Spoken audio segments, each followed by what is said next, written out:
জানাচ্ছি আজকের এই জনসমুদ্রে উখিয়া টেকনাফের মানুষের স্বপ্ন বাস্তবায়নের জন্য আমাদেরকে একত্রিত হওয়ার সুযোগ দিয়েছেন। ভাইরা আমার, আজকের এই সভা থেকে আমি স্মরণ করছি এই এলাকার সর্বজন শ্রদ্ধেয় একজন প্রবীণ রাজনীতিবিদ, জনপ্রতিনিধি জনাব এজাহার মিয়া কোম্পানি, যিনি এই ইউনিয়ন পরিষদের এবং উপজেলা পরিষদের চেয়ারম্যান ছিলেন। আমি স্মরণ করছি এই এলাকার একজন প্রবীণ জনপ্রতিনিধি জনাব মরহুম আলী আহমদ চেয়ারম্যান, যিনি এই সদর ইউনিয়নের চেয়ারম্যান ছিলেন। আমি স্মরণ করছি জনাব শাকের চেয়ারম্যান। আমি স্মরণ করছি অবিসংবাদিত নেতা জনাব মোহাম্মদ শফি মেম্বার সহ অসংখ্য জনপ্রতিনিধি যারা এই অঞ্চলে আমাদেরকে নেতৃত্ব দিয়েছেন। আমি তাদের আত্মার মাগফিরাত কামনা করছি। সংগ্রামী ভাইরা, আপনারা জানেন এই টেকনাফে 54 বছরের স্বাধীনতার 71 সালের পর থেকে প্রায় 6 জন এখানে এমপি হিসাবে, উখিয়া টেকনাফের এমপি হিসাবে দায়িত্ব পালন করেছেন। তাদের মধ্যে রয়েছেন মরহুম অ্যাডভোকেট নূর আহমদ, তাদের মধ্যে রয়েছেন মরহুম আব্দুল গফর চৌধুরী এমপি, তাদের মধ্যে রয়েছেন মরহুম আব্দুল গনি এমপি, তাদের মধ্যে রয়েছেন মরহুম অধ্যাপক মোহাম্মদ আলী এমপি, তাদের মধ্যে রয়েছেন সাবেক এমপি আলহাজ আব্দুর রহমান বদি, তাদের মধ্যে রয়েছেন জনাব শাহিন আক্তার বদি এমপি। এই 6 জন টেকনাফ উপজেলা থেকে বিভিন্ন সময়ে জাতীয় সংসদ সদস্য হিসাবে দায়িত্ব পালন করে এলাকার উন্নয়নে ভূমিকা রেখেছেন। এরপরে উখিয়াতে 54 বছরে মাত্র একজন এমপি ছিলেন, শাহজাহান চৌধুরী। সুতরাং উখিয়াতে তিনি বটগাছ হয়ে আছেন, যার নিচে আর কোনো গাছ উঠতে দেবেন না। কিন্তু টেকনাফের মানুষ বারবার এক একজনকে এমপি হওয়ার সুযোগ দিয়েছে, ঠিক কিনা? আমি কথা দিচ্ছি, আমি বটগাছ হয়ে সামনে সকলের পথ আমি রোধ করব না, বরঞ্চ টেকনাফের ঐতিহ্য অনুযায়ী টেকনাফের মানুষ বিভিন্ন সময়ে বিভিন্ন জনকে এমপি বানিয়ে এলাকার উন্নয়নে ভূমিকা রাখবে। সংগ্রামী জনতা, আমি একথা বলতে চাই, আমাদের যারা এই এলাকার নেতৃত্ব দিয়ে চলে গেছেন তাদের উন্নয়নের ধারাবাহিকতা রক্ষা করার জন্য আমি আপনাদের সামনে এসেছি। প্রিয় ভাইরা, আজকে দেখেন বর্তমান নির্বাচনে আমরা 2 জন মানুষ এমপি হিসাবে নির্বাচন করতেছি। একজন উখিয়া থেকে শাহজাহান চৌধুরী, আরেকজন টেকনাফ থেকে নূর আহমদ আনোয়ারি, ঠিক কিনা? টেকনাফে আর কোনো প্রার্থী নেই। আমি কি আপনাদের সন্তান হিসেবে, আপনাদের ছেলে হিসেবে আমি কি টেকনাফের এমপি সেই শূন্যস্থানকে আমি পূরণ করতে পারবো না? আমি আপনাদের সন্তান, আমি আপনাদের টেকনাফের এমপি যারা ছিলেন তাদের শূন্য জায়গাটা একজন গরিব পরিবারের সন্তান হয়ে আমি পূরণ করতে চাই। আপনারা যদি আমাকে 12 তারিখের নির্বাচনে দাঁড়িপাল্লার ভোট দিয়ে নির্বাচিত করেন, আপনারা এমপি হিসেবে নয়, আপনারা আপনাদের সন্তান হিসেবে আমাকে পাবেন, আপনাদের ভাই হিসেবে আমাকে পাবেন। আমি একজন এমপি হব, আমার সাথে আর কেউ এমপি হবে না। আমার 5টা মেয়ে, একটা ছেলে। আমার ছেলে ঠিকাদারি করে না, আমার ছেলে ব্যবসা করে না, আমার ছেলে থানায় যায় না, আমার ছেলে একটা এনজিওতে চাকরি করে। সুতরাং আপনাকে কথা দিচ্ছি, মোহাম্মদ আনোয়ার এমপি হলে একজন এমপি হবে মাত্র, আর কোন এমপি আমার পাশে থাকবে না। আমি কথা দিচ্ছি, আমি কোনো ব্যবসায়ী নই, আমি কোনো ব্যবসা করি না, আমি একটা মাদ্রাসার প্রিন্সিপাল হিসেবে এখনো দায়িত্ব পালন করতেছি। আমি কথা দিচ্ছি, আমি এমপি হলে আমি ব্যবসা করব না, ব্যবসার ভাব নেব না, বরঞ্চ টেকনাফ উপজেলার সকল বৈধ ব্যবসার দরজা খুলে দেব, সিন্ডিকেট ভেঙে দেব, সবাই যাতে বৈধ ব্যবসা করে ইনকাম করতে পারেন সেই ব্যবস্থা আমি করে দেবো ইনশাআল্লাহ।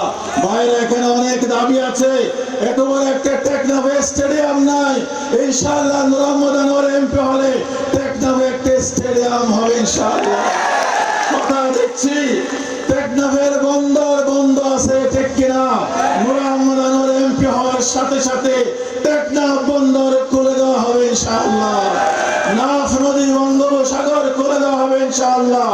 আপনারা জানেন নাফ ট্যুরিজম পার্ক, তারপরে নাফ নদী, সেন্ট মার্টিন দ্বীপ, শাহপুর দ্বীপের corridor, Sabrang economic zone, marine drive road, দীর্ঘতম সমুদ্র সৈকত, এখানে পর্যটনের বিশাল সম্ভাবনা। ইনশাআল্লাহ আগামী দিনে দাঁড়িপাল্লা বিজয় হলে কারো প্রতি শত্রুতা নয়, সবার প্রতি বন্ধুত্ব রেখে সবাইকে সাথে নিয়ে টেকনাফের সকল সম্পদকে সুষম বন্টনের মধ্য দিয়ে একটি আধুনিক নিরাপদ টেকনাফ গড়ে তুলবে ইনশাআল্লাহ। এই টেকনাফে কোনো মহিলা কলেজ নেই, ইনশাআল্লাহ আগামী দিনে টেকনাফে একটি মহিলা কলেজ হবে ইনশাআল্লাহ। এখানে শাহপুর দ্বীপ করিডোর খুলে যাবে, নীলা এবং হোয়াইট রঙে নতুন করে আরো 2টি করিডোর করা হবে ইনশাআল্লাহ। নীলার ডালা থেকে জাহাজপুর পর্যন্ত রাস্তা হবে ইনশাআল্লাহ। মেরিন ড্রাইভ সড়ক শাহপুর দ্বীপ ঘুরে জালিয়াপাড়া পর্যন্ত ঘুরে যাবে ইনশাআল্লাহ। কক্সবাজার থেকে পর্যটক নয়, টেকনাফের পর্যটন ঘাট বন্ধ করে দিয়ে টেকনাফের মানুষের ব্যবসাকে বন্ধ করে দেওয়া হয়েছে। ইনশাআল্লাহ নূর মোহাম্মদ আনোয়ার এমপি হলে কক্সবাজার নয়, টেকনাফ থেকে পর্যটন জাহাজ সেন্ট মার্টিন যাবে ইনশাআল্লাহ। সংগ্রামী ভাইরা, আমাদের একটি মাত্র হাসপাতাল আছে, সেখানে তেমন যন্ত্রপাতি নাই, চিকিৎসার সুব্যবস্থা নাই। ইনশাআল্লাহ এই বিশাল টেকনাফের জন্য আমি যদি এমপি নির্বাচিত হই, ইনশাআল্লাহ 500 শয্যা বিশিষ্ট উপজেলা হাসপাতাল নির্মাণ হবে ইনশাআল্লাহ। এরপরে আপনাদেরকে বলে দিতে চাই, এটা অপার সম্ভাবনার টেকনাফ।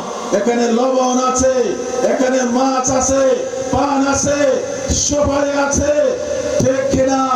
এখানে জেলেদের বিভিন্ন সমস্যা আছে।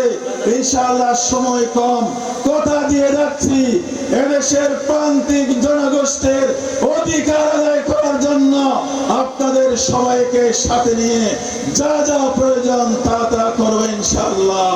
প্রিয় টেকনাফবাসী, যেখানে যাচ্ছিলাম সেখানে জনগণের ভালোবাসায় আপ্লুত হচ্ছি। আজকে আপনারা যখন এখানে এসেছেন, আমাদের ডাকে সাড়া দিয়ে আপনারা এত ভালোবাসেন আমাকে, আমি আগে বুঝতে পারি নাই। আমি এখন আল্লাহর কাছে দোয়া করি, আল্লাহ, আমি একজন গরিবের সন্তান, টেকনাফের মানুষ আমাকে এমন ভাবে ভালোবাসে, আল্লাহ তুমি আমাকে তাদের এই ভালোবাসার প্রতিদান দেওয়ার তৌফিক তুমি আমাকে দান করো আল্লাহ।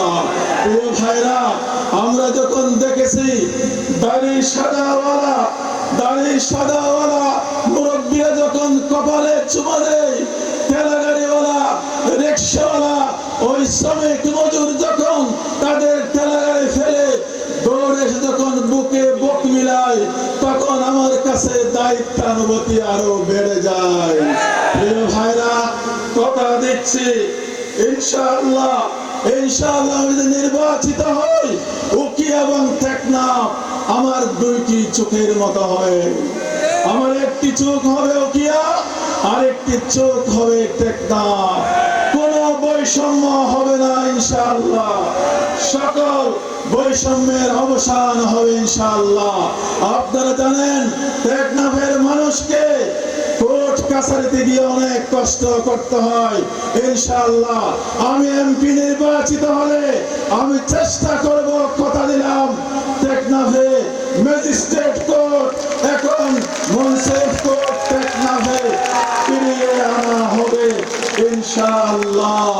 প্রিয় ভাইরা, আজান যেহেতু হয়ে গেছে, একটা কথা শুধু বলতে চাই, এখানে অনেকগুলো মিথ্যা মামলা হয়েছে, ঠিক না? অনেকগুলো মিথ্যা মামলা হয়েছে, অনেকে কষ্ট পেয়েছেন। আমি কথা দিচ্ছি, যদি আমরা এদের শাসন করার সুযোগ পাই, শুধুমাত্র রাজনৈতিক কারণে কাউকে হয়রানি করা হবে না। আর যাদের বিরুদ্ধে মামলা হয়েছে, তদন্ত তদন্ত সাপেক্ষে নিরীহ মানুষদেরকে সেখান থেকে বাতিলের ব্যবস্থা করা হবে। আরেকটা কথা দিচ্ছি, এই উখিয়া টেকনাফে হাজার হাজার মানুষ বন বিভাগের পতিত জমিতে বসত বাড়ি নির্মাণ করে বসবাস করতেছে, ঠিক কিনা? সুযোগ পেলে বন বিভাগের লোকরা তাদেরকে উচ্ছেদ করার চেষ্টা করে, আবার সুযোগ নিয়ে অনেকে তাদের কাছ থেকে চাঁদাবাজি করে, ঠিক কিনা? এই সমস্যার স্থায়ী সমাধান হবে ইনশাআল্লাহ। আমি যদি এমপি নির্বাচিত হই, যে সমস্ত খাস জায়গাতে আমাদের টেকনাফের মানুষ বসবাস করে সেই জায়গা তাদের নামে বন্দোবস্তি দেওয়া হবে।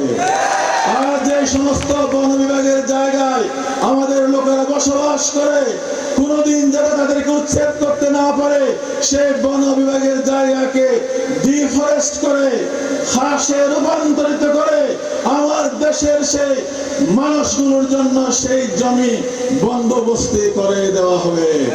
প্রিয় ভাইরা, আমি আবারও বলতে চাই, আমি টেকনাফের সন্তান, ঠিক কিনা? আপনারা জানেন একবার বিএনপি থেকে আব্দুর রহমান বদি নমিনেশন পেয়েছিলেন, কিন্তু পরবর্তী সময়ে সেই নমিনেশন কেড়ে নেওয়া হয়েছে, ঠিক কিনা? এবারও আপনাদের প্রিয় সন্তান মোহাম্মদ আব্দুল্লাহকে প্রায় কনফার্ম করা হয়েছিল তিনি নমিনেশন পাবেন, কিন্তু পরবর্তীতে দেখলাম সেই নমিনেশন আবার উখিয়াতে কেড়ে নেওয়া হয়েছে, ঠিক কিনা? সুতরাং আমরা এবার টেকনাফবাসী ঐক্যবদ্ধ সিদ্ধান্ত নেব, টেকনাফের এমপির শূন্যস্থান টেকনাফ থেকে পূরণ হবে ইনশাআল্লাহ। তাই বলে উখিয়ার মানুষের মন খারাপ করার দরকার নাই, কারণ আমার বড় ভাই শাহজাহান চৌধুরীকে টেকনাফের মানুষ 4 বার এমপি বানিয়েছে, ঠিক কিনা?